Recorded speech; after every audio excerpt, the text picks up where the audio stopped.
Rumble Channel 2.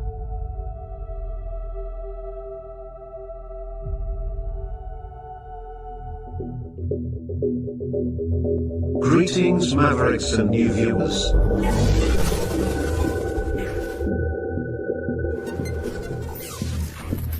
Tonight, direct and live from the Maverick News Network World Studios. This is Maverick News with Rick Walker.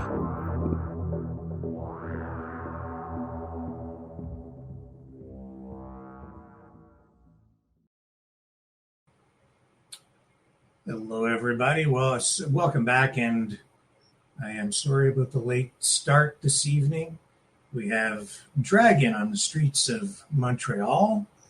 He is down there trying to bring us a live report from the Montreal Pride Parade, sort of a post-parade wrap-up, and a look at the clashes that have taken place. But he is having some technical problems, so that's why we're a little late getting on with you this evening. He's just trying to sort out his connectivity issues, so we'll see how that goes.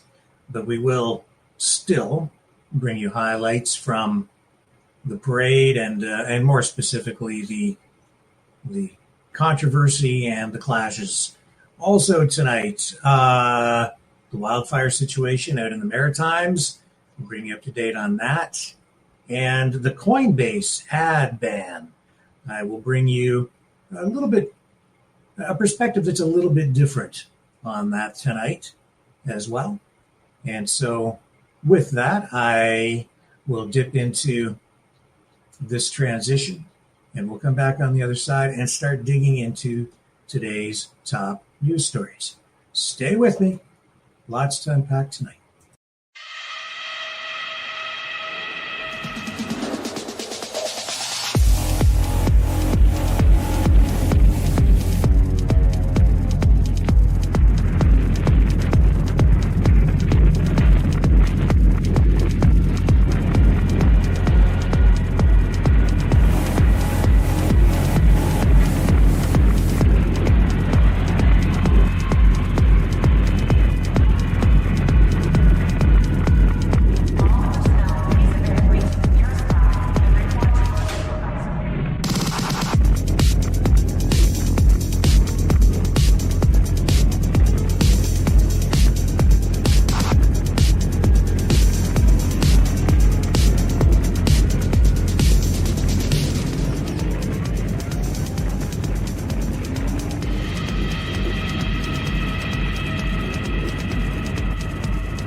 Maverick News. The world is watching. Okay, we're back, and we have this wildfire situation out in the Maritimes. I think maybe we'll tackle that. The first step tonight. Of course, the phone ringing while I'm on the air live, and I'm not going to answer that.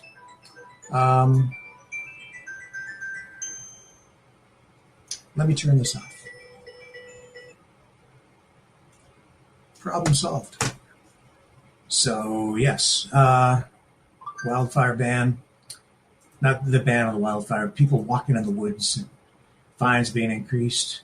We've got a news conference to bring you here from Newfoundland, where the Premier, John Hogan, talks about the wildfire situation in the province.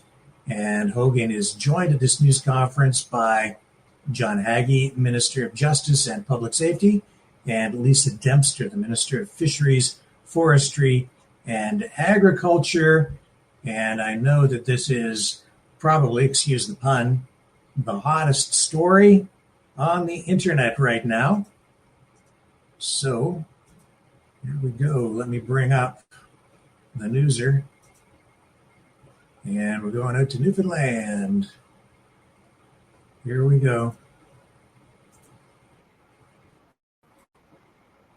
colleagues, Minister Dempster, Minister Haggie, as well as Jamie Chippett, Deputy Minister of Forestry.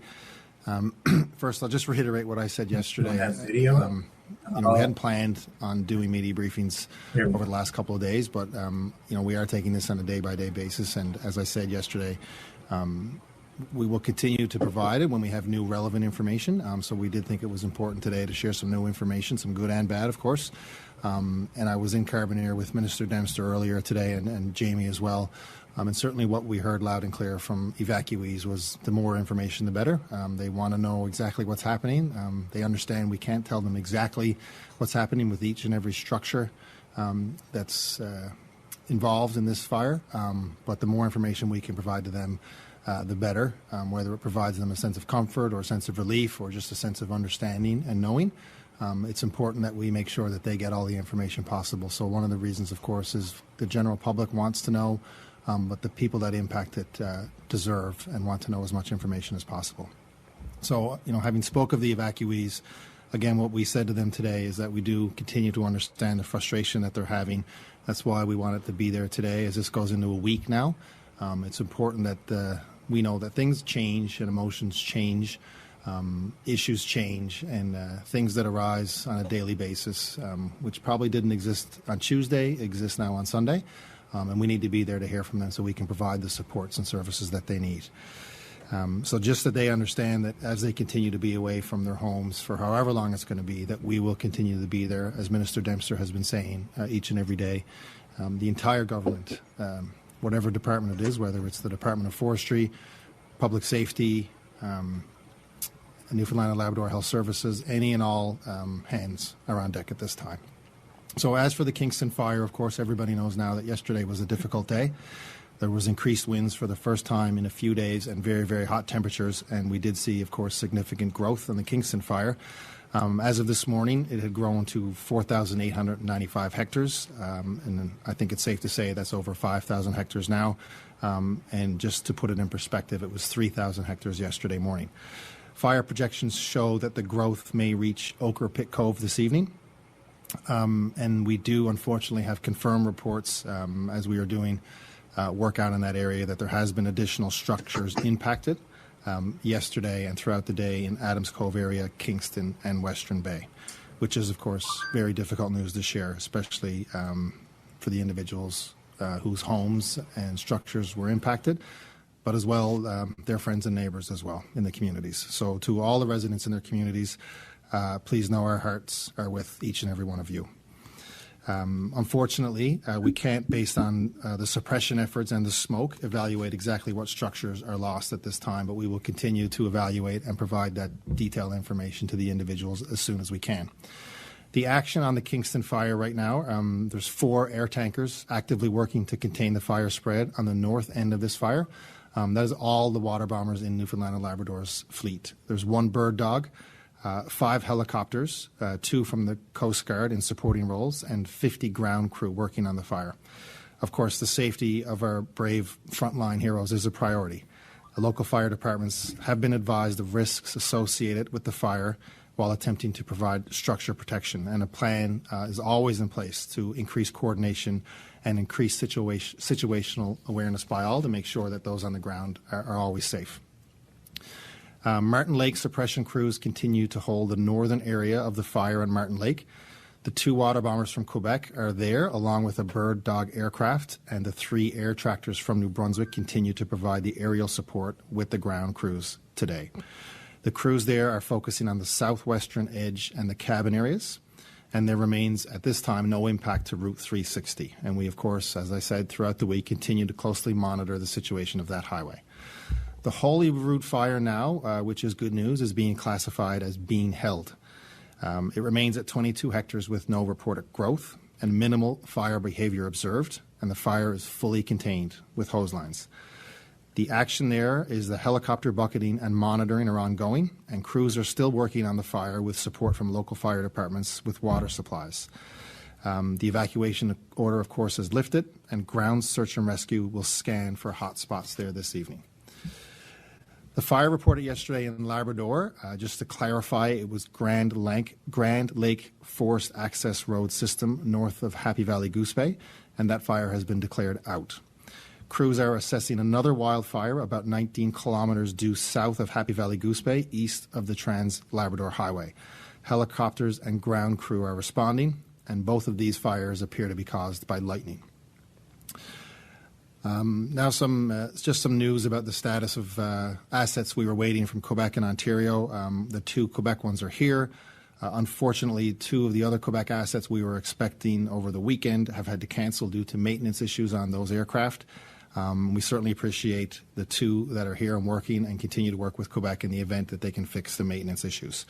The two water bombers from Ontario we've been advised there is a delay as they deal with wildfires in their own province. Of course, this goes back to when we started the situation. We talked about the forest fires raging from coast to coast to coast. And now we see, of course, that we're feeling the effects of the fires in Ontario. New Brunswick has certainly had a heightened sense of fires over the last couple of days as well, so we're thankful that they continue to provide support to us. Despite this, though, we do have good news that we have confirmation of a high-capacity helicopter that will be arriving tomorrow. Just to put that in context, our water bombers are able to carry and dump about 1,600 gallons, and this high-capacity helicopter is not far off. They'll be able to dump 1,000 gallons, so it is a significant asset that will certainly help tomorrow. We continue to be grateful to our friends from New Brunswick and Quebec and, of course, the ground crew from Ontario. And we're continuing to monitor options throughout the country where anybody can be of assistance. So with that, I'll just hand it over to Minister Haggie if he has any comments for today. Thank you very much, Premier. Good evening, everyone, including the folks sitting in the cafeteria in Carbonear Academy watching live. I know you're having a hard time. And this is part of our attempt to keep you as informed as we possibly can. So I just to comment on some of the things that are going on in Carbonear. Again, thank the volunteers. This centre would not be open without the Red Cross, the Salvation Army, and many, many more. There have been so many donations that in actual fact, the building is full and at the moment can't take anything else. So if they need something, they'll let you know. But just hang on for a while. I'd also like to thank and throw a bouquet to those people who manned and serviced the Villanova Junior High Centre, which is now closed because the evacuation order has been lifted. Again, couldn't have done it without you. The centres, both there and in Carbonear, are a place to sleep. If you need it, place to eat. There's 3 full meals a day, and I gather even an executive chef has turned up to volunteer his time. So take advantage of it. There's music and there's entertainment to try and help pass the time and make people feel a little less unhappy and a little less anxious. It is also a place where there is a significant amount of information. People have commented about the internet and cell service. So the staff there are actually printing out the information that we provide through those media outlets so that the people there can read them directly. There are health and mental health supports available on site 24/7. There's access to a nurse practitioner. There are RNs. There's community nurses for wound care and such. There are mental health workers, social workers, and addiction workers on site. And there will be tomorrow a pop-up health clinic at the Health Services Building on 15A Industrial Crescent, Carbonear, starting tomorrow, Monday the 10th. It's for residents in the area who need access to primary care during the ongoing wildfire. So they will be offering in-person care for fairly minor ailments, UTIs, and navigation if areas of care outside there are actually needed. I think just a comment about the regional state of emergency would be appropriate at this stage. It is Bristol's Hope and Whiteway, the line, and north of that, and it includes the entire peninsula. It doesn't mean, however, that we're evacuating it, and it's not quite the same as COVID either. You do not need to strip Walmart of toilet rolls like you did last time. It's a different situation. Be prepared to evacuate, but we're not asking or insisting that anybody move except from the areas that are already under evacuation orders. That is Small Point, Adams Cove, Blackhead, Broad Cove, Western Bay, Salmon Cove, Kingston, Perry's Cove, Okapit Cove, Burnt Point, Gull Island, Northern Bay, and there's an alert out for the town of Victoria. If you are on the peninsula and do not live there, go home. This is not the time for casual visits, sightseeing, tourism, or sports and festivals. We'll continue as a provincial government, PEOC, to work with all our partners to make this operation as smooth and efficient as possible. We are at level 3. Everybody we need is in the building. And again, I understand it's a time of great stress and anxiety.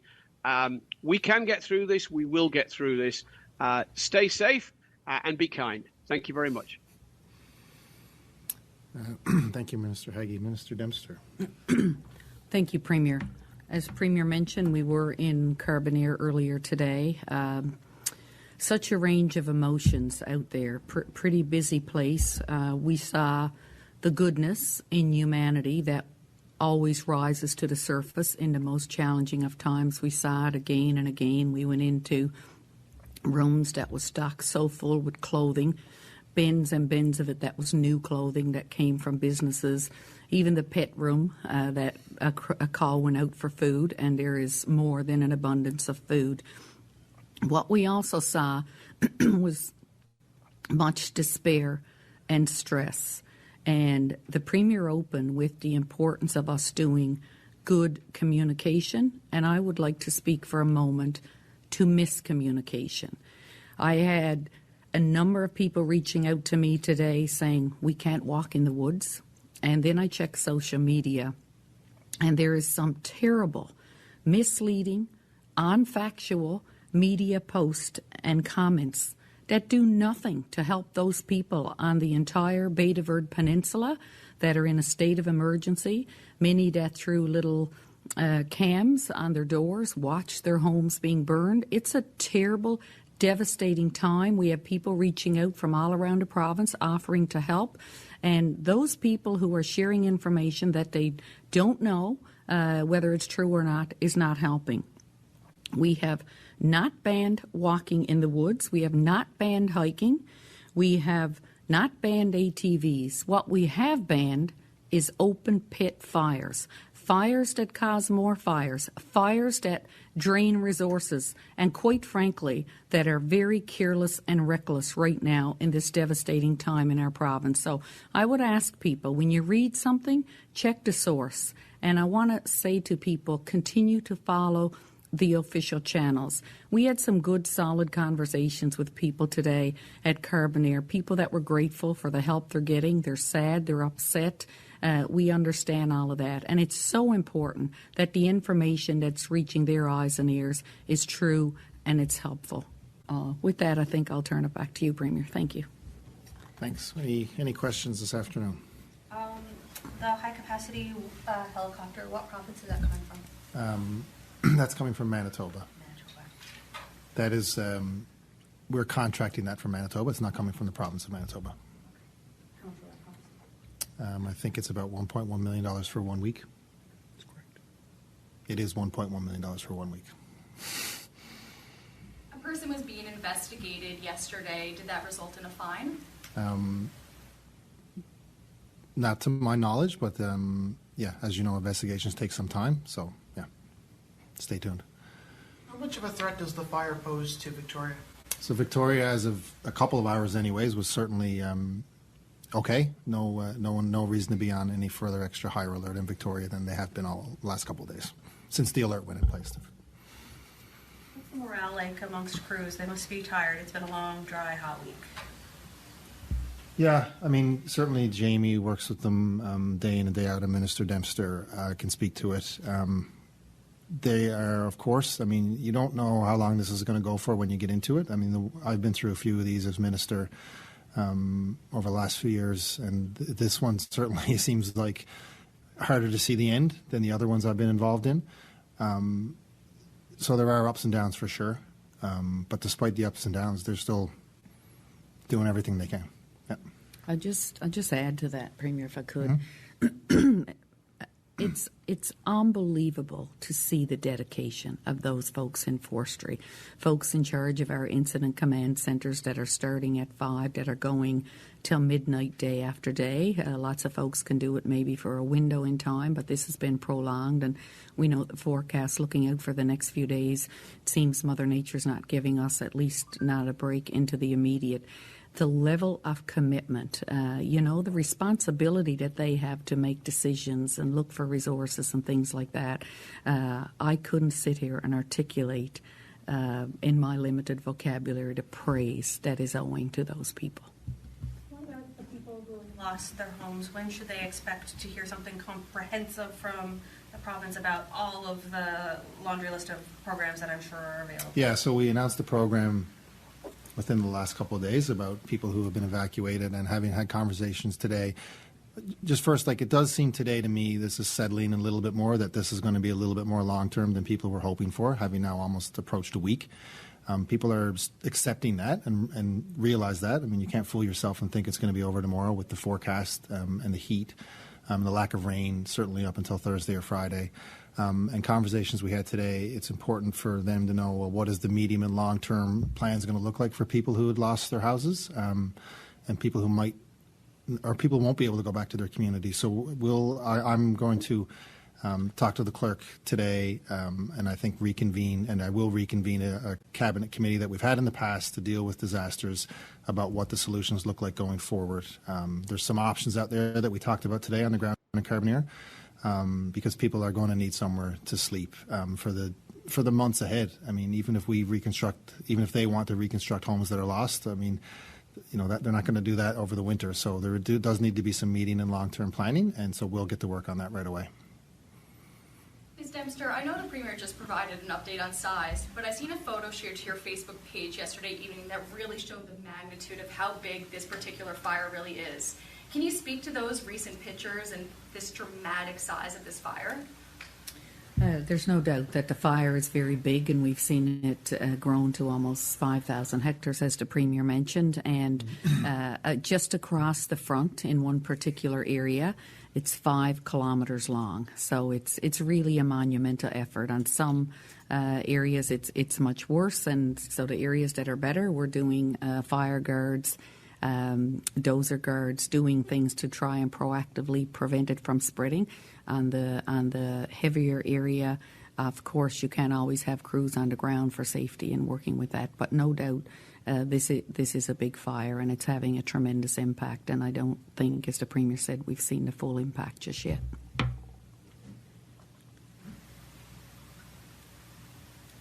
Okay. Thanks, everybody. Thank you. Stay safe. Appreciate it. Okay, I thought maybe what we would do is just scroll X and Twitter and see what we have for video out of Newfoundland tonight with the wildfire situation.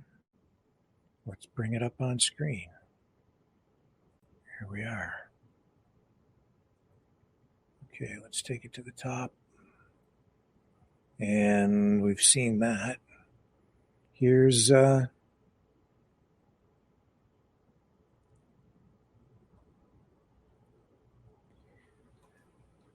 so this is a Mr. Sunshine Baby post, and he's saying that that they've banned hiking in the woods, I guess, basically.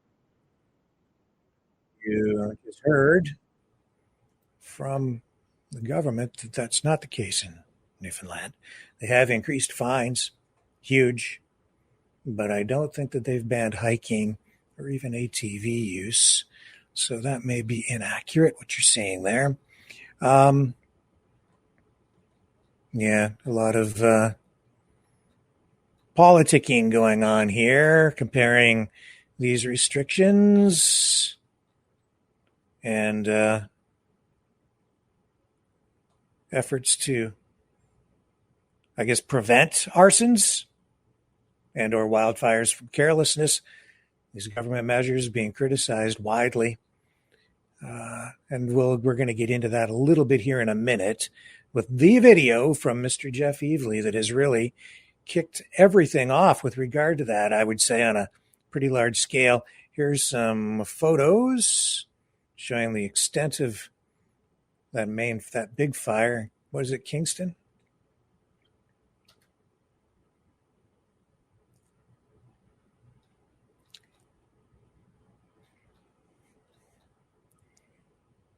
And a water bomber. Picking up new. Yeah, we'll take that audio down.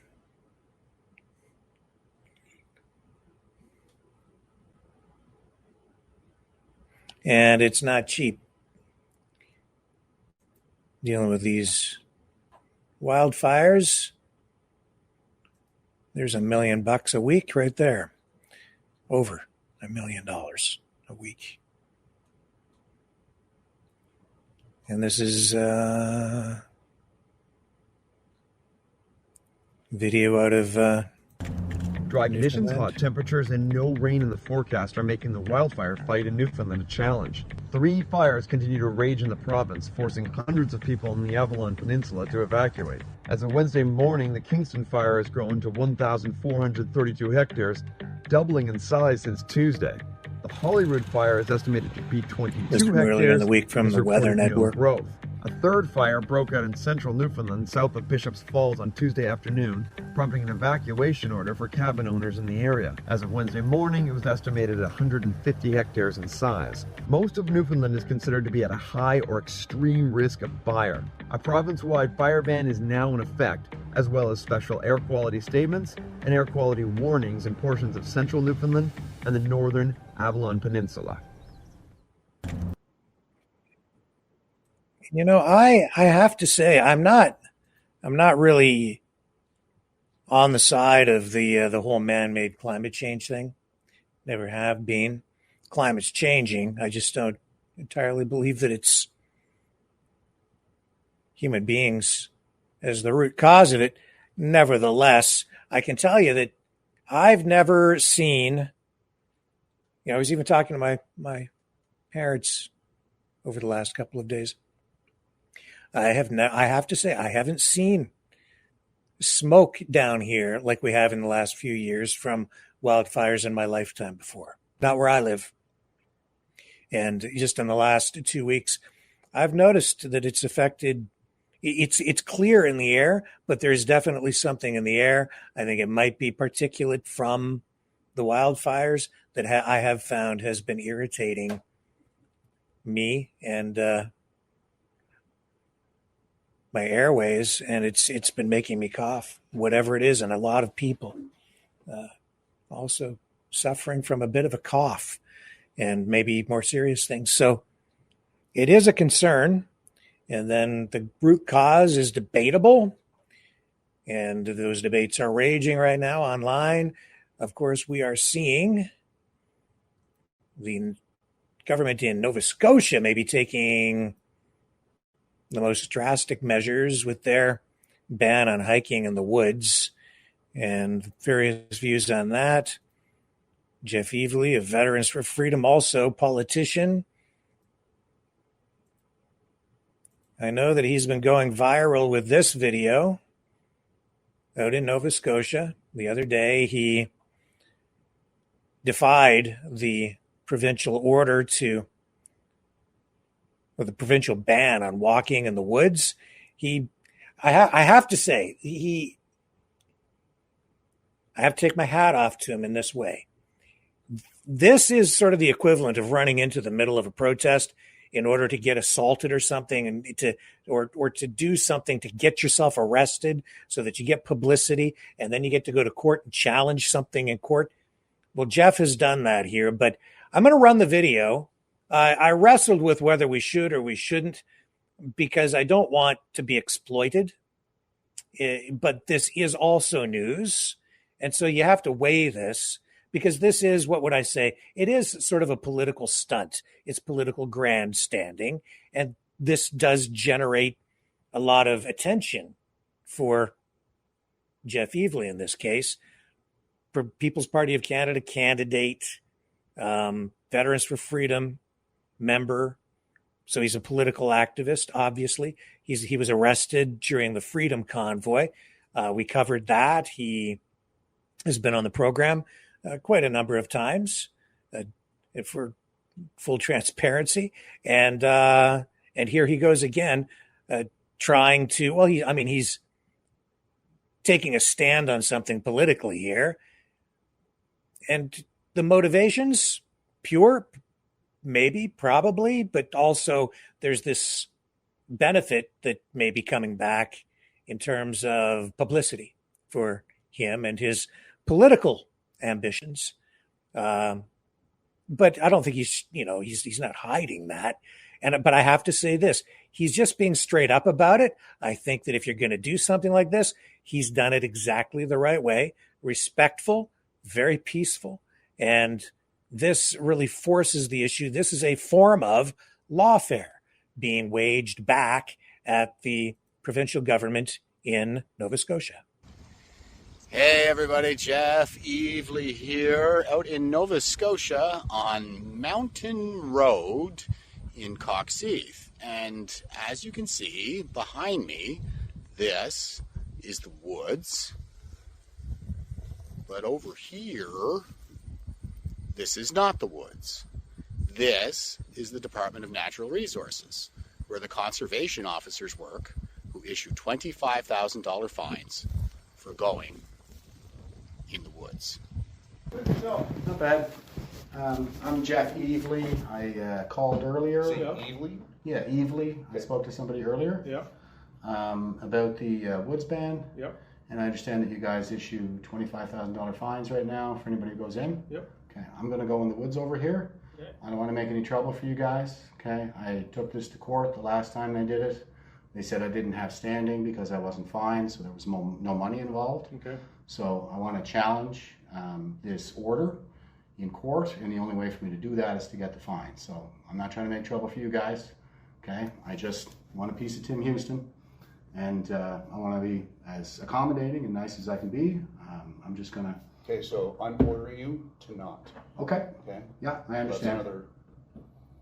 Roger that. I'm doubling fines right now. Okay, that sounds good. All right. So he has to be in the woods. Yeah. I haven't seen a violation yet, so. Well, they're very nearby. I thought instead of crossing the road, I would just go in the back here, just for safety purposes, and we can do it like that. Does somebody want to follow me out there, or? Yeah, it would be good to do a witness, and if it's okay with you, I would like to record a video. If you don't want to be on camera, I can keep you off it, but I think that it's in the interest of justice that we provide a fulsome record for the court because of the precedent-centered nature of this case. So I can keep you off camera, keep your name out of it, all that stuff, whatever works for you. But we'll be in court, so. Yep, we'll be in court, so we might as well have a fulsome record, right? But you have to go in the woods. Yes. 2 steps. Sure. You want to show me where the woods is out back here? Or wherever you want. We still have to suggest that you don't. I understand. Yeah. He just ordered me. He said he's going to double my fine. Yeah. Yeah. I'm going to defy that order, nothing personal. Okay, so whatever happens after you leave here. Yeah. Nothing personal. We got that. Okay. Yeah. So, one more time, this is the DNR office on Mountain Road in Coxheath, Nova Scotia, and this is not the woods. But back here, this is the woods. So, I have a couple of conservation officers with me right now who are not on camera but have advised me that if I go into the woods, if I defy their orders to go into the woods, then I will be fined, and they also said that they would double my fine to $50,000. So I'm going to walk down here and go into these woods.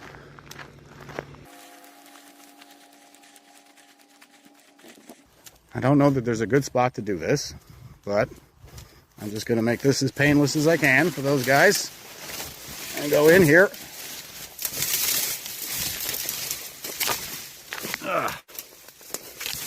And they have me on camera as well, walking in the woods. All right, isn't this great? And maybe there's an easier way out of here than I came in. Let's try this.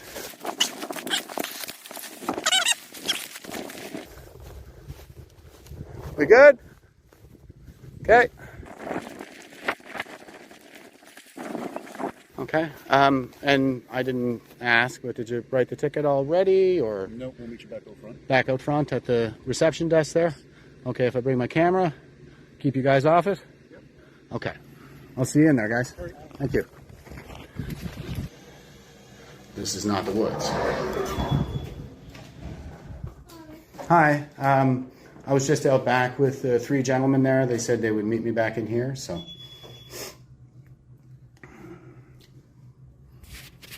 She's gone to get them.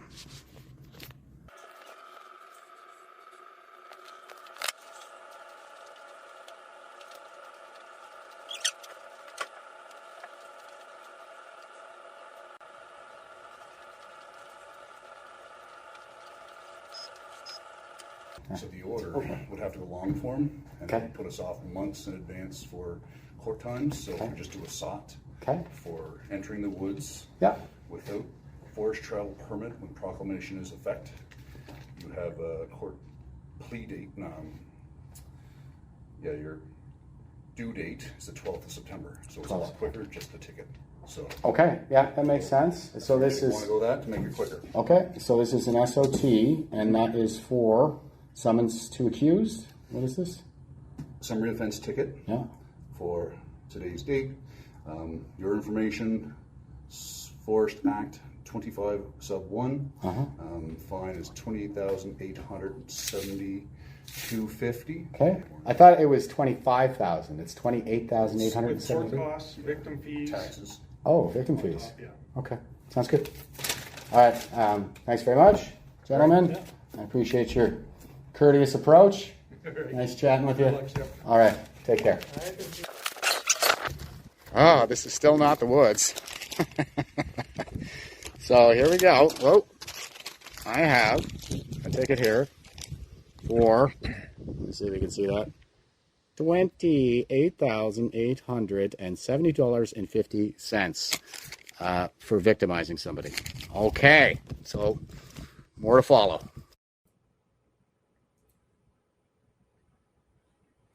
Well, we'll see what happens.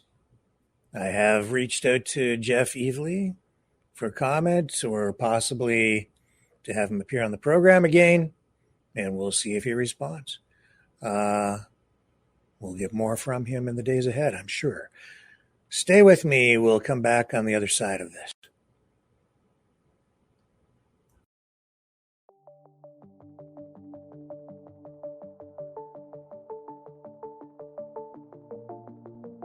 Greetings, brave Mavericks. Our quest for truth continues. We go beyond fake news. Together we expose propaganda.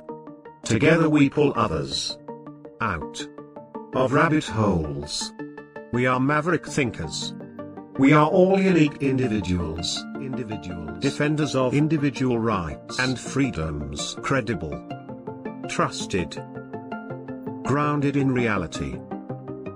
Maverick News, Maverick News. Defending free speech, free speech. Donate at freedomreporters.com. Do it now. Tomorrow may be too late. Maverick News. The world is watching.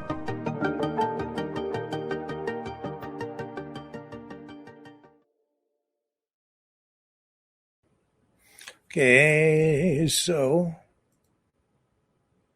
yeah, we'll keep watching the wildfire situation out there, especially in the Maritimes. We have issues out in Western Canada as well, and in Ontario. But right now, the spotlight is on Newfoundland, New Brunswick, Nova Scotia, and Newfoundland, Labrador, multiple communities, Kingston, Small Point, Adams Cove, and Conception Bay North. They're all facing evacuation orders due to out of control wildfires, province declaring a state of emergency for some areas up there, reflecting the severity of the situation. And Newfoundland and Labrador's request for federal assistance has now been approved, with 3 Fireboss aircraft already deployed or en route to support firefighting efforts there. Additional resources from across Canada are being mobilized through the Canadian Interagency Forest Fire Centre. Nova Scotia and Prince Edward Island are also under fire restrictions. Nova Scotia has a province-wide burn ban, while Prince Edward Island permits domestic brush burning only between 8 p.m. and 8 a.m.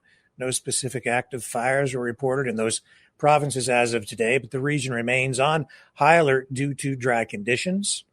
The low-pressure system is expected to bring rain to the Maritimes starting sometime in the next few days.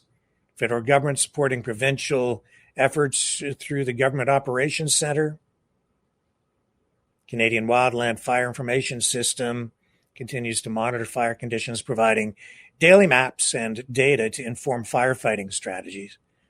Canada is at National Preparedness Level 5, indicating extreme demand for resources with international support, including Australian firefighters deployed to assist in other regions, including Alberta. And we have seen in recent days heightened concerns from U.S. politicians who have been complaining about Canada and its firefighting or wildfire management protocols and systems, saying they're inadequate and complaining about the negative impact that it's having on air quality on the U.S. side of the border. One of the additional reasons that you're seeing the responses that we're getting from the provincial governments, because it has become something of an international issue, cross-border issue, and it's just one more issue on top of other issues, compounding issues that are really complicating international relations at a time when Donald Trump remains fixated on this 51st state stuff, and we're getting escalating separatist rhetoric, shall we say, here on the Canadian side. So this just adds icing to the cake. And now with Jeff Evely's challenge to the Nova Scotia ban on hiking in the woods. This is not the woods, by the way, as you can tell. We're going to see a battle in the court as he forces his way into the court system using this form of lawfare. But again, I have to say that he was very respectful about it. There was no shenanigans. He's just straight up, this is me. I'm doing this intentionally. Give me the ticket. I just want to go to court to challenge this law, the constitutionality of it, essentially, in the courts. And it will take a long time, but it may set a legal precedent. He's, of course, no doubt going to be seeking some sort of legal representation. And it seems like the Justice Center for Constitutional Freedoms is once again getting involved with some of these cases that are emerging out in the Maritimes, Western-based, but now heading east. And we may have more to say about that in the days ahead as well. A legal advocacy group that is definitely involved in politics and the 51st state issue. So my radar is up because these things are becoming something of a pattern. And that may be okay. We will see how these issues play out. Let me take another quick break. We're going to come back and talk about this Pride parade and protests in Montreal.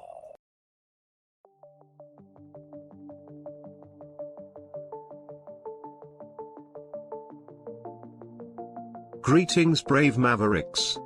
Our quest for truth continues. We go beyond fake news. Together we expose propaganda. Together we pull others out of rabbit holes. We are Maverick thinkers. We are all unique individuals, defenders of individual rights and freedoms, credible, trusted, grounded in reality. Maverick News, Maverick News. Defending free speech, Donate at freedomreporters.com. Do it now. Tomorrow may be too late. Maverick News. The world is watching.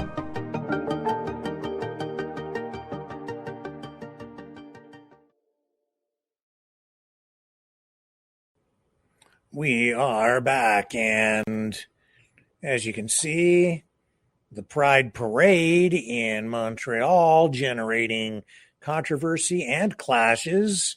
Here's just one of the headlines from the past day or so. The parade took place today, but overnight, that's when the real action took place. A protest march that took place in downtown Montreal, and it led to confrontations between demonstrators and police, prompting officers to deploy tear gas. So this event is known as Rad Pride, and it was organized by a group of activist collectives here, as you can see on the City TV web article. Organized by a group of activists, it says here, active collectives, as a grassroots alternative to the city's official Pride celebrations. This is the third year for this, and the demonstration began at 9:30 p.m. last night. Prelude of things to come today. Organizers described the event as a radical and community-led gathering that rejects corporate sponsorship and police involvement in Pride. And clashes began minutes into the march overnight. According to police, the situation escalated less than 30 minutes after the march began, and officers were called when a window was broken near the park, and then tensions rose as participants moved toward a police line. And here's video from the scene last night. Here we go.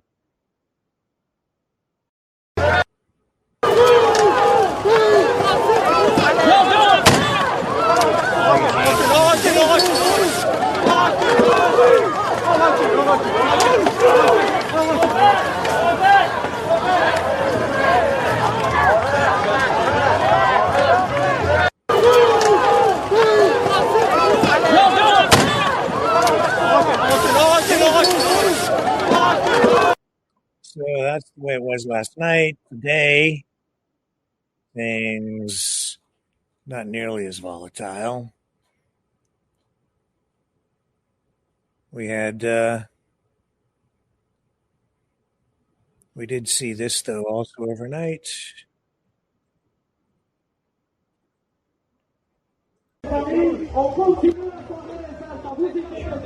Just re-cue.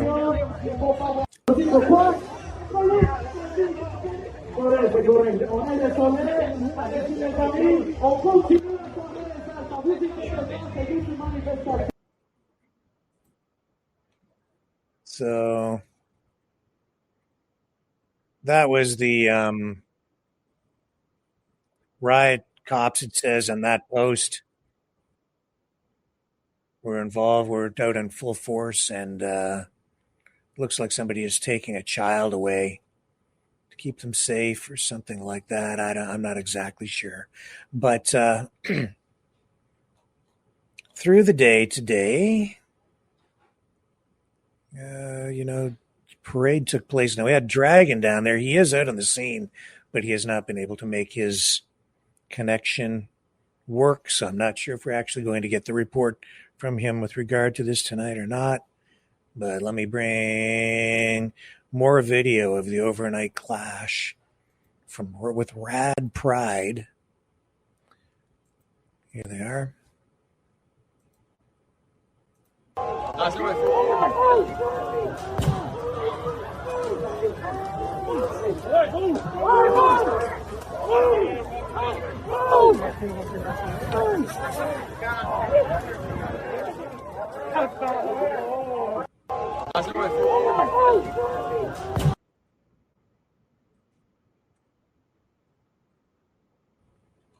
Montreal, center of the action, and of course, we've got lots of media attention, both independent and corporate and political. Here's a clip from Rebel News covering today's Pride Parade.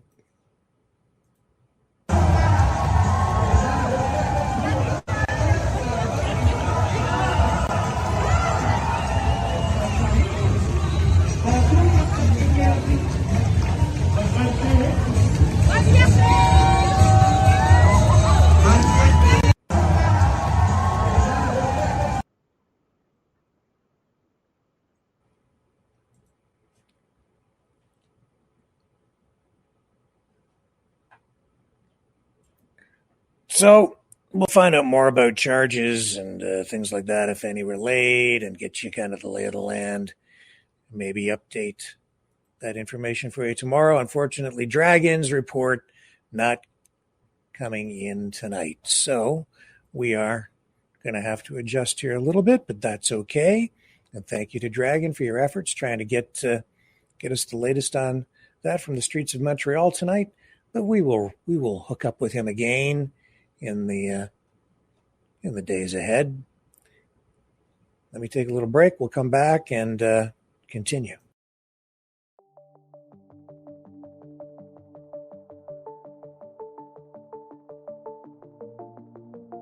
Greetings, brave Mavericks. Our quest for truth continues. We go beyond fake news. Together we expose propaganda. Together we pull others out of rabbit holes. We are maverick thinkers. We are all unique individuals, defenders of individual rights and freedoms, credible, trusted, grounded in reality. Maverick News, Maverick News. Defending free speech, Donate at freedomreporters.com. Do it now. Tomorrow may be too late. Maverick News. The world is watching.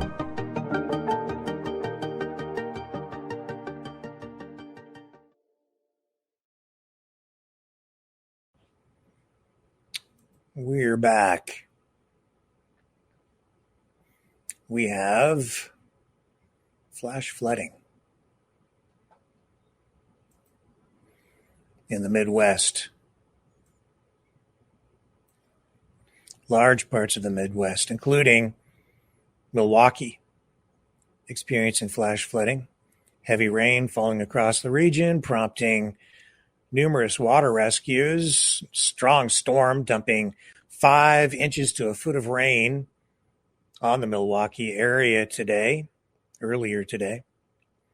It flooded basements of homes, toppled trees, left many drivers stranded on flooded roads.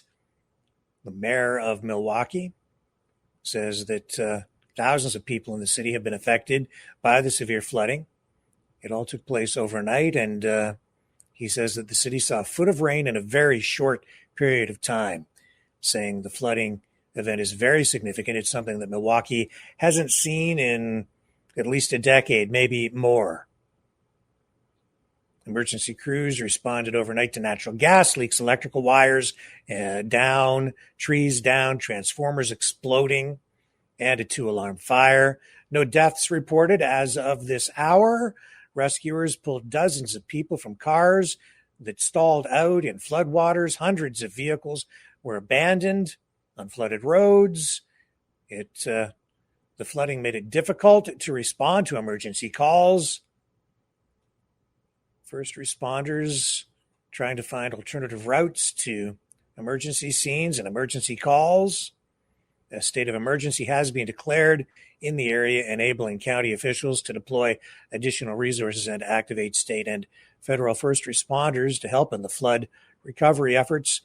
So this storm knocked out nearly 60,000, it's knocked out power rather to about 60,000 utility customers in the Milwaukee area.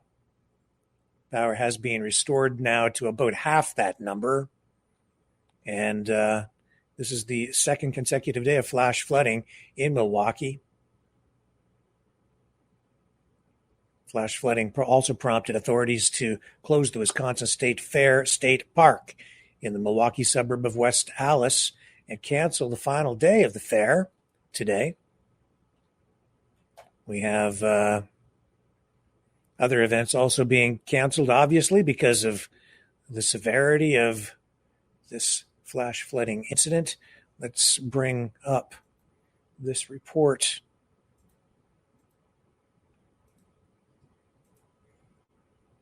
And there we go. ABC. Samara, we were talking about the months to come, but what about the days ahead? That's a great question, Gio. Unfortunately, there's no rain in the forecast in the coming days. Conditions will remain dry, so we are staying in a situation where conditions are not favorable. Gifford fire burning in San Luis Obispo. You see Santa Clarita. You can see they've got wildfire problems out there, too. We also have red flag warnings spanning throughout states like Utah into places like Colorado as well. It's there where fires could spread very fast. They're also dealing with extreme heat. Triple-digit heat down in parts of the Southwest. That's a look at the forecast. Janae, back to you. All right, Tamara, thank you. And I think we have some images here, too, from the flash flooding, which we do. I'll just bring that up on the screen for you right there. Neighbors' home security cameras, they spot a white van driving down the Halderson Street in the early morning hours on Friday, July 2nd. We'll just pull that audio down. And you can see people there wading waist deep in the water as their vehicles are submerged. Flash flood threat there. Elevated flash flood risk in this area on this map in the Wisconsin area. Severe storms still in the forecast.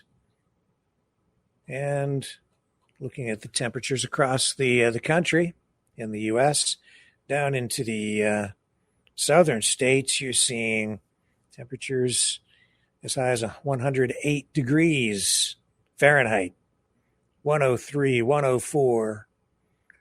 Down there in Texas, 99 degrees, 103 degrees. California, 107, 102, 105.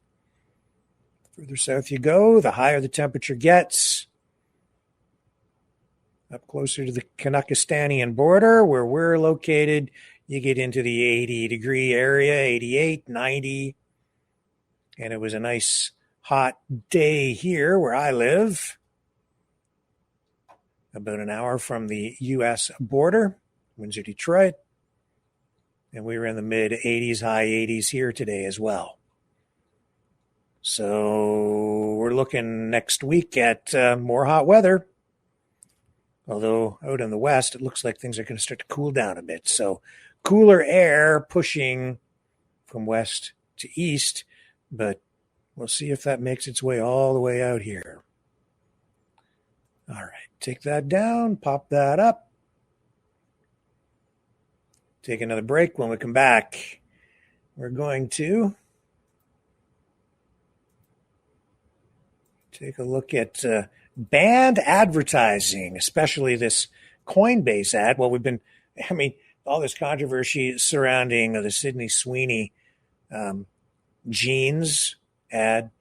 Well, now Coinbase is getting its 15 minutes of free publicity with an ad that has been banned over in the UK, or so they say.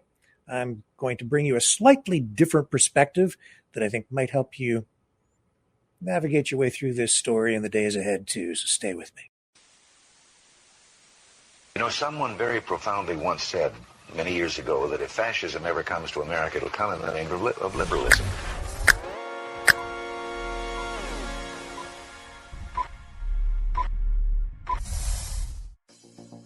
Well, I think it's time we ask ourselves if we still know the freedoms that were intended for us by the Founding Fathers. If we lose freedom here, there's no place to escape to. This is the last stand on Earth. The entire world is watching. Every dictator, every crazy dictator in the world is watching.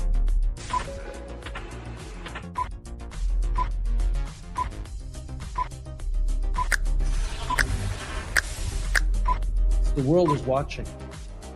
On TV, the entire world is watching. On social media. But the entire world is watching, and yes, they are seeing what we have apparently bravely been willing to say that others are thinking. Stand for freedom. Literally stand for freedom. Let's get this done. The entire world is watching. We're at war with the most dangerous enemy that has ever faced mankind in his long climb from the swamp to the stars.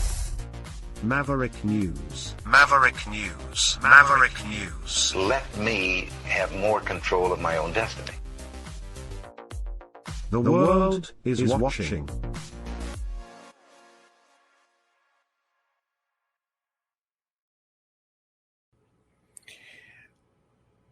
Zoran Mamdani in New York City, mayoral candidate, has been getting probably 80% of the media attention since winning the Democratic nomination for the mayor's race, defeating or upsetting Andrew Cuomo. But Cuomo, not out of the race. He's still hanging in there. And see if I can find this for you. Here we go. He today announced that he is proposing Zoran's Law, a law that will keep the rich out of New York's affordable housing. And he says he wants to build affordable housing that helps the people who need it. And under Zoran's Law, landlords can no longer rent vacant, rent-controlled units to the wealthy. He says you are a rich person stealing affordable housing from the poor, and you're not the only one. It's past time we address that injustice, he says. Let's build a new New York City that works for the people who need it. So we have Cuomo, who's a Democrat, I would say kind of left wing, and he's trying to out socialism the more socialist Zoran Mamdani. I'm just going to put the post up here for you to see. So as much as some people seem to think that the United States is all MAGA and going hard right, I don't know. I think it's split. The country's split. Here's Cuomo's video promoting this rent stabilization policy. Rent-stabilized units, when they're vacant, should only be rented to people who need affordable housing, not people like Zoran Mamdani. You don't need to be renting rent-stabilized units to wealthy people. Otherwise, what you're doing is you're abusing the system. I'm going to propose not rent that apartment by law, except to a person who actually needs affordable housing. And I'm going to call it Zoran's Law because it's an abuse of the system. Rent stabilized.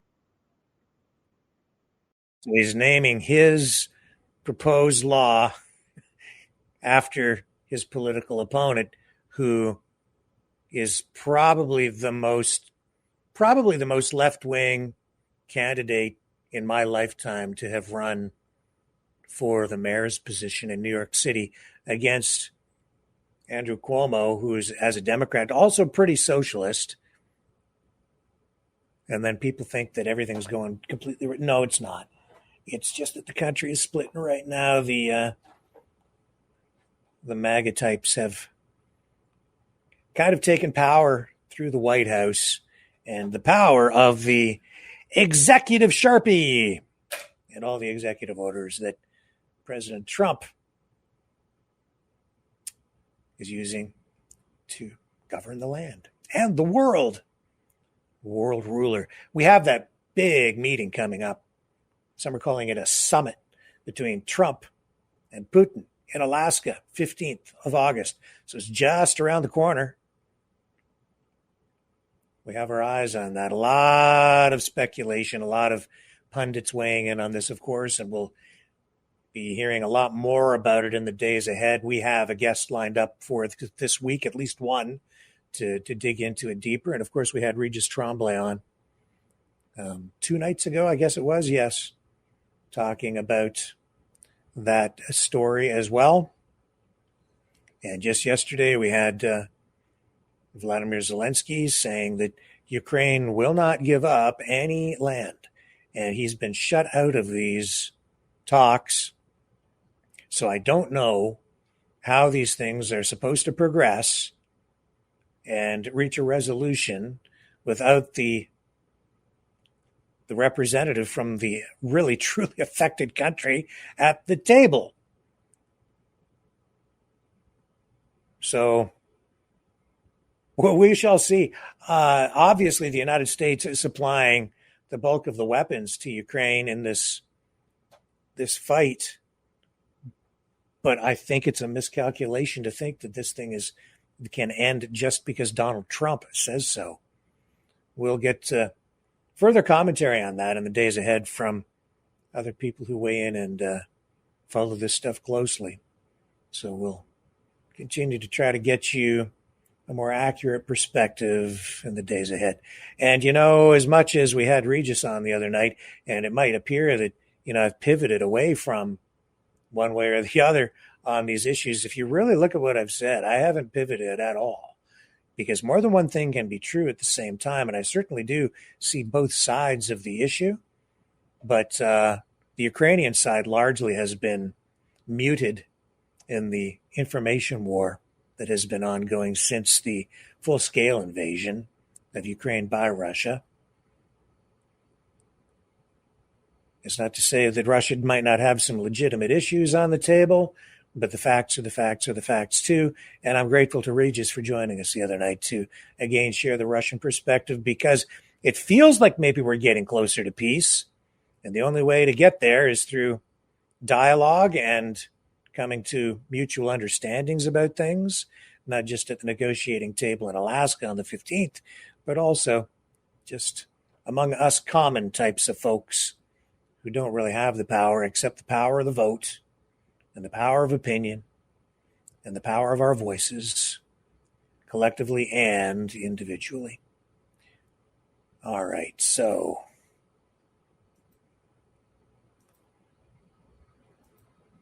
how about we dig into this ad for Coinbase? Now, this is an interesting story. And I'm going to give you a slightly different perspective on this, because I do have, a pretty extensive background in media. And I'm seeing this through a different lens. A lot of people are saying that Coinbase, this ad, has been banned in the UK. Let's see if I can bring up my notes here. So, it is true that it has not been approved. And I just want to make sure I get my facts straight here.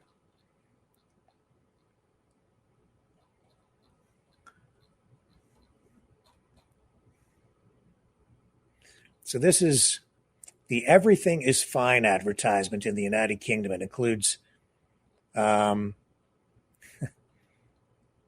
it's a 2-minute ad titled Everything is Fine, and it was intended for UK television. Now, this ad uses dark satire. It pairs cheerful music with bleak imagery of economic decay, overflowing bins, rats, a mock headline about fish fingers costing £100, and you'll see the glass or plastic covering on the cash register, LED display crack because the price gets so high. So what this ad does is, for Coinbase, it suggests that cryptocurrency is really the only viable alternative to traditional investments and storage of your money. And so this ad was not approved because it apparently did not fully disclose. See if I can find this here. Here we go here. Let me show you this ad from Market Watch. And then I'm going to show you the ad. No, we don't want that. We want this right here. Banned Coinbase ad portrays a dystopian Britain with only crypto as an exit. So it says a Coinbase global ad, which doesn't even mention the cryptocurrency dealer's services once, has proved so controversial that it was rejected by regulators and prevented from airing on television, provoking a firestorm in Britain. It's titled Everything is Fine, and this ad is part all singing, all dancing, musical showpiece, and part dystopian nightmare, caricaturing some of the contentious issues affecting modern Britain and depicting a bleak vision of its future. Its design is clearly satirical and humorous, the kind of thing one might expect to see in a sketch on Saturday Night Live, and edgy in a way one might expect for crypto bros. So now they have this organization down in the UK called Clearcast. It's an industry body operated by major broadcasters and tasked with ensuring advertisements that are misleading, harmful, or offensive are rejected. Are rejected, and they said that they have to review these ads for regulatory compliance, and so the reason the ad was not approved is that it promoted crypto without required risk disclosures. So you need to understand what that means. It means that they didn't put the proper disclaimer on the ad. When I say proper disclaimer, it means that if you're going to advertise cryptocurrencies, you're supposed to inform people that they could lose money, that there is risk involved in putting your money into something like Bitcoin. And if they don't do that properly, then the ad isn't approved. That is what has happened here. Now, I think this is a clip from Brian Armstrong, the CEO of Coinbase. I think that's who they say this is. Let's just let this roll. That's great to be here again. Defending the ad. Sure. And welcome to our guest, Brian Moynihan, CEO of Bank of America. Brian, great to see you. No, it's not the right thing. Okay, so it's all right, but we've got the ad here, so we'll do that. And this is the Everything is Fine ad. In fact, you know what I'm going to do? We're going to take a little break, come back. I'm going to make sure I get this queued up properly so that you don't miss a frame. Stay with me. Be back on the other side.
Maverick News.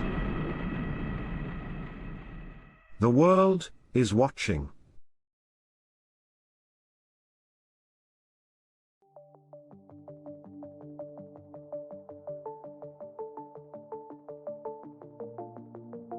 Greetings, brave Mavericks.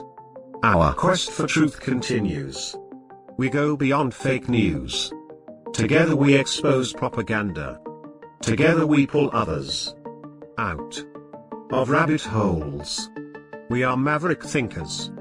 We are all unique individuals, defenders of individual rights and freedoms, credible, trusted, grounded in reality. Maverick News, Maverick News. Defending free speech, free speech.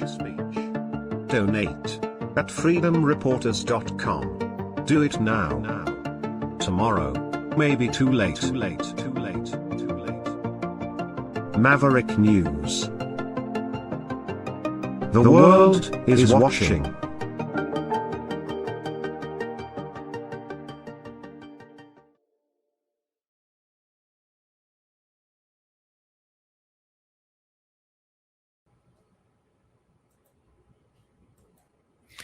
So again, the critics are saying that this ad that we're about to share with you, that it's another example of government overreach, that it portrays that they're banning the ad because it portrays Britain in a negative way. Let's run the ad, and I'll let you assess the ad for yourself, and then I'm gonna give you just a little bit different perspective on it. Here we go. We ain't got no troubles, no reason to complain. 'Cause here in great old Britain, we just love it when it rains. Morning. We're cozy here at home, even though it's not our own. But wait a few more years and who can say? Everything is just fine. Everything is grand. Your life can get no better when you're living by the letter in this pleasant land. Everything is just fine. Everything is great. The streets can't get no cleaner, nor the rat meat any leaner. No, life is just first rate. Everything is just fine. These fish fingers are a steal. Prices up a smidge. Just £100 a meal. Empty purse, but hey, could be worse if there was nothing in the fridge.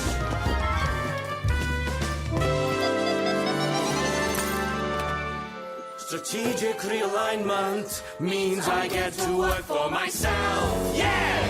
Paying off my law degree with tips from each delivery. Excuse me, sir, I have your tandoori. Everything is just fine. Everything is grand. Your life can get no better when you're living by the letter in this pleasant land. Everything is just fine. Everything is great. We're soldiering on. We're doing our best.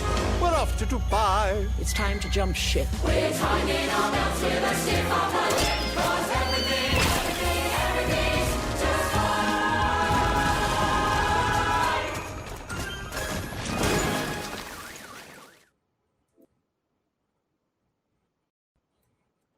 Okay.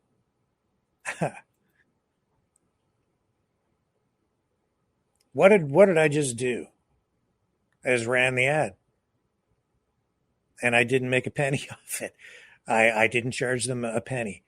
I ran the ad. That's the point. These guys, they're playing you. They're playing me. They're playing everybody. They produced this ad. This is my view, okay? As someone who's done a lot of ads over the years, they have to get this. Every ad that goes on television has to be approved through a regulatory agency that reviews every single television commercial for regulatory compliance. The internet is a different deal. Television, that's something else. The ad hasn't been banned because you just watched it. And that is right off Coinbase's YouTube channel directly. That ad now has, just on that one channel, 172,000 views. And it's monetized. So they're making money on the ad that they produced. YouTube is running ads around their ad, and they're getting all kinds of international free publicity for Coinbase, not just in the UK, but around the world now. And we just ran the ad, and they just duped me and got me to run their ad. But I ran it because it's news. And it's news because they say they got banned, but they didn't really get banned. They only weren't approved because they did not provide the full disclosures necessary for financial products advertised on television. You see, I brought this out. Thing about advertising is you can call it government overreach if you want, but there are all kinds of regulations in place to protect you and me as consumers. So I like this cereal. I've just recently come to, I'm addicted to it now. It's really good, but it's expensive. So anyway, that's not the point. If you look here on the corner, you see right there, it says enlarged to show texture. Right there. That's a regulation. They're not being nice to you. That picture is not an accurate representation of what's inside the box. Those little Cheerios, they're a lot smaller than that in real life. This is a fiction. It's not real. So there's a law, a regulation that says they have to put that disclaimer on the box. You'll see it on all kinds of cereal boxes. They make it bigger to make it look even more crunchier and more appetizing than it really is. For financial products, there are all kinds of disclaimers, a lot of rules about what you can and you can't say in a television ad. Different rules in the United Kingdom than in Canada, but certainly the situation in Canada similar. We have a different organization here in Canada called Think TV. It used to be called the Television Bureau of Canada. If you need to if you have an ad produced and you want to run it on television, you have to get it approved through this agency here in Canada. It's the same basic process. You have to have an account. I'm connected to this because if I do any commercial work, there are a lot of rules that you have to follow in order to get an ad approved. So I have an account here, and when I produce any kind of commercial for a client, and I'm very careful about who I work for so as not to create any conflicts of interest between that and what I'm doing here, it has to go through clearance. You have to get a Think TV clearance number. Television stations are not allowed to run a television spot unless you get an approval number from that organization. Same thing in the UK. That's what's happened here. It's not that they banned the ad. They can run that ad on social media, as they are right now on YouTube. And they can do it in all kinds of countries around the world, including here in Canada. But it just didn't get approved. And that's because they didn't put the disclaimer or the information in there warning people that if you invest money through Coinbase, you could lose it, essentially is what it comes down to.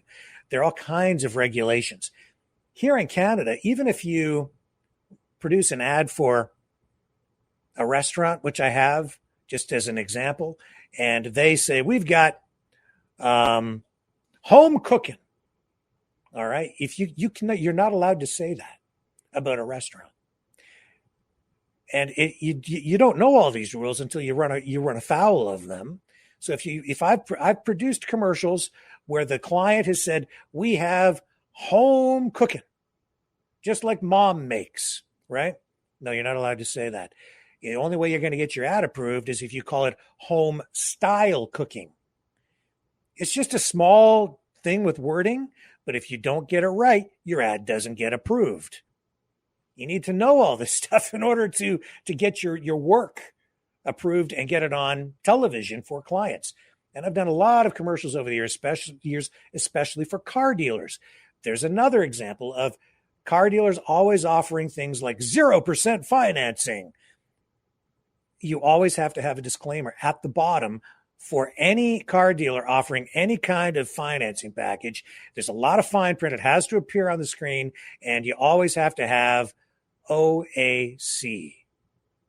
not AOC like Alexandria Ocasio-Cortez. No, it's OAC on approved credit. If you don't put that at the bottom with additional disclaimer information outlining exactly how the approval process works or what restrictions there might be, your ad is not going on television.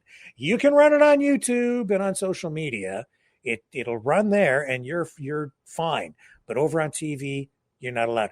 I've said for years, and I've said it on this program, this is not me just responding to what we're seeing with the Coinbase ad. I've said that has put television at an incredible disadvantage to social media. Just one more reason. It's because the rules are much stricter for what you see on television than what you see online, because there are all kinds of guardrails there to protect consumers on television. You don't get that online. Every commercial has to be closed captioned in Canada for the hearing impaired, so that if you push the button on your remote and you use the closed captioning function, it comes up so that people who are hearing impaired can see the text on the screen, to accommodate those people so that they can be included in the process and the activity of watching television. It's a regulation that isn't necessary online, although in recent years, in the last few years, couple of years, technology is such that it has progressed so that now YouTube and a lot of other platforms automatically produce the captions and they pop up on the screen. Not entirely accurate, but you've seen the subtitles at the bottom when you press CC or closed captioning, that function on YouTube, and then you get the text on the screen. That's for the hearing impaired. But on television, there's a process that you have to go through, a technical process. I know how to do it. I do it in order to get the text embedded in the commercial. Otherwise, it's not going to be approved. So my point is, Coinbase could have revised that spot. They could have made a revision to it, added probably text at the bottom with a disclaimer explaining what the risks are associated with investing money through their service.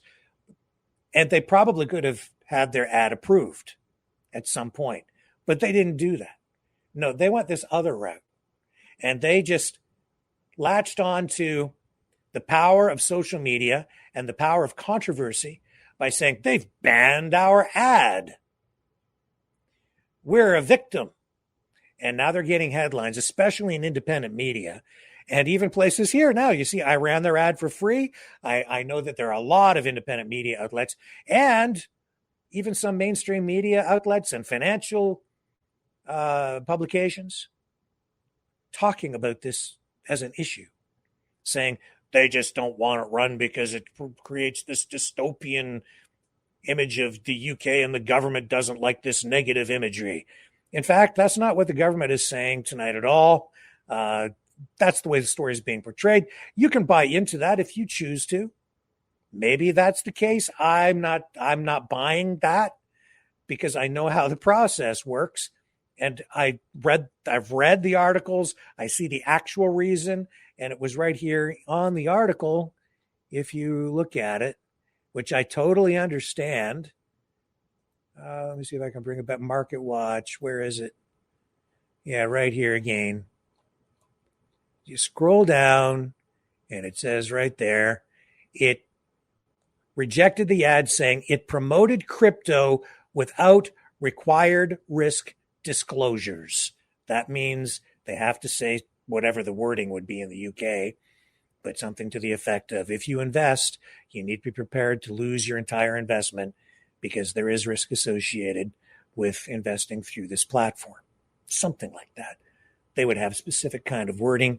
And if they had an ad agency that was worth its fee, they would have done that correctly the first time, or maybe the second time, and they would have been able to push it through, get an approval, and this wouldn't be an issue. Or maybe they have an ad agency that does know what it's doing and accidentally on purpose ran into the middle of a protest and got themselves arrested accidentally on purpose to get all kinds of free publicity because TV time is expensive.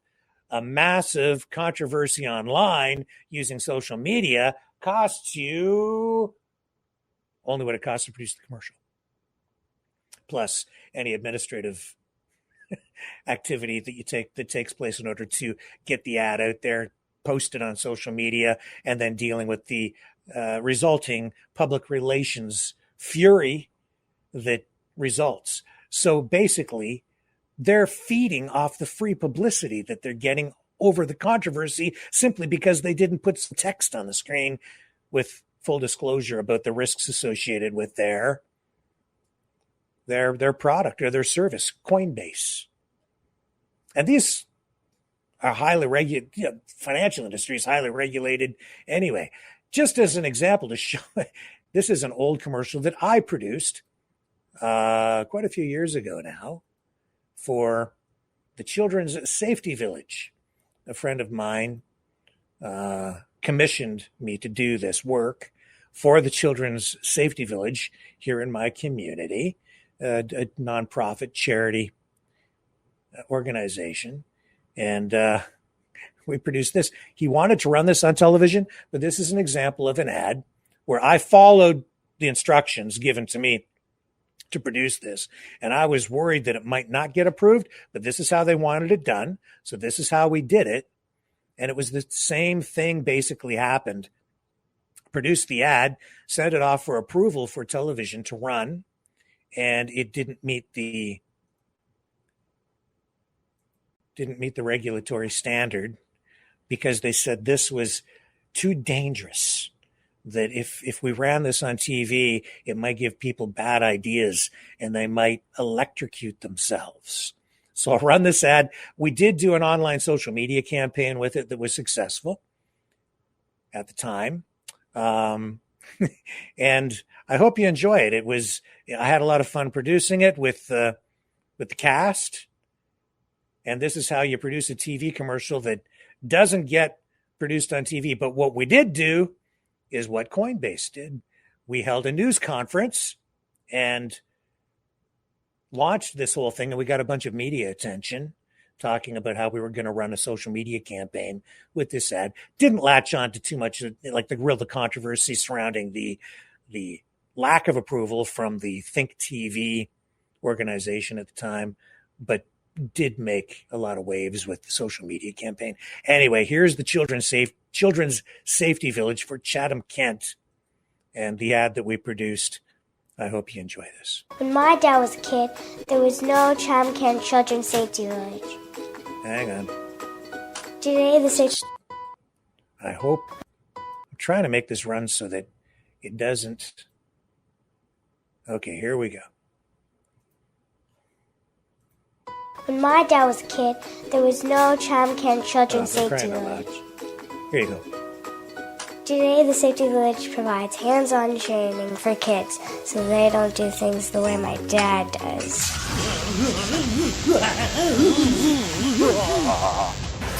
But the Safety Village needs your help. The Chatham Kent Children's Safety Village fundraising campaign is on now.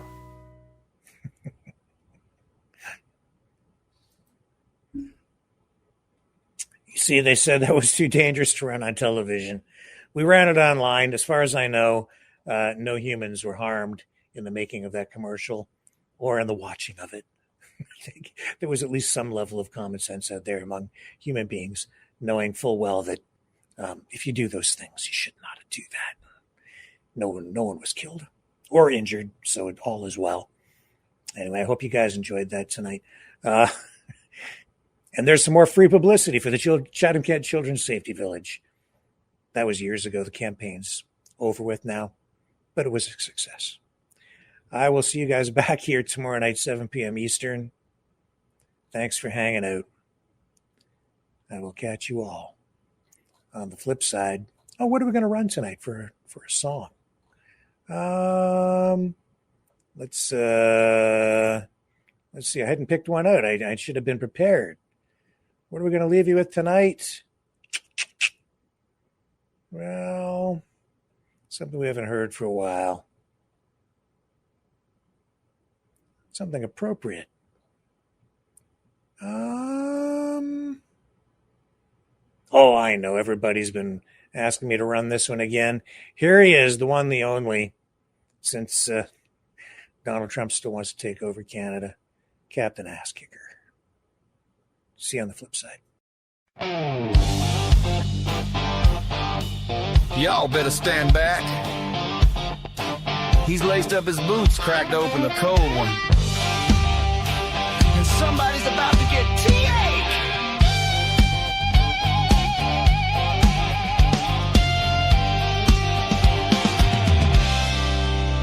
Well, he rolls into town on a Harley so loud, with a stars and stripes cape and a jaw like a plow. Don't need no laser beams, no high-tech tricks. He just winds up that boot and lets it fly real quick. He kicks ass to the left, kicks ass to the right. Captain Ass Kicker's looking for a fight. From sundown to sunrise, he'll brawl and bite, 'cause Captain Ass Kicker is alright.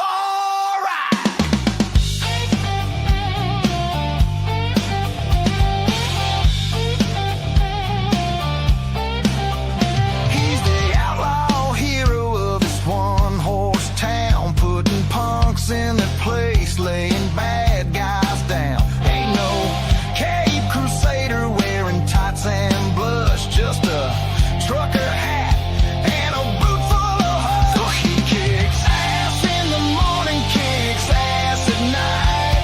CAK don't care if you're wrong or right.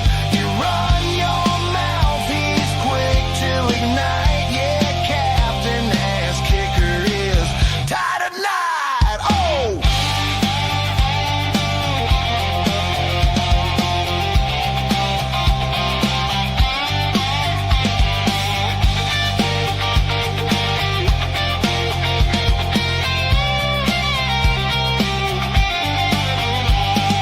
He don't fly, he don't swing from no thread. He'll just kick your ego straight out of your head.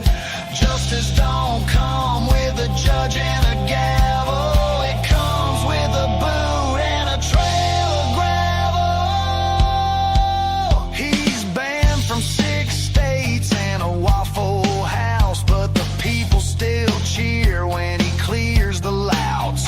He don't play nice, don't read no scripts. He just cocked his foot. Oh, there it ripped. He kicks ass in the east, kicks ass in the west. CAK don't sleep, he don't need rest. If there's trouble brewing, he's your invite. Captain Ass Kicker is bringing the fight.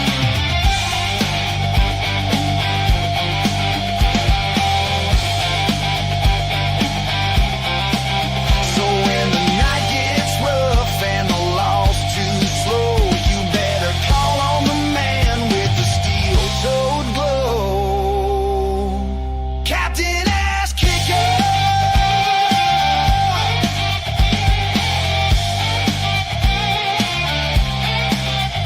Kicking ass since the day he learned to walk.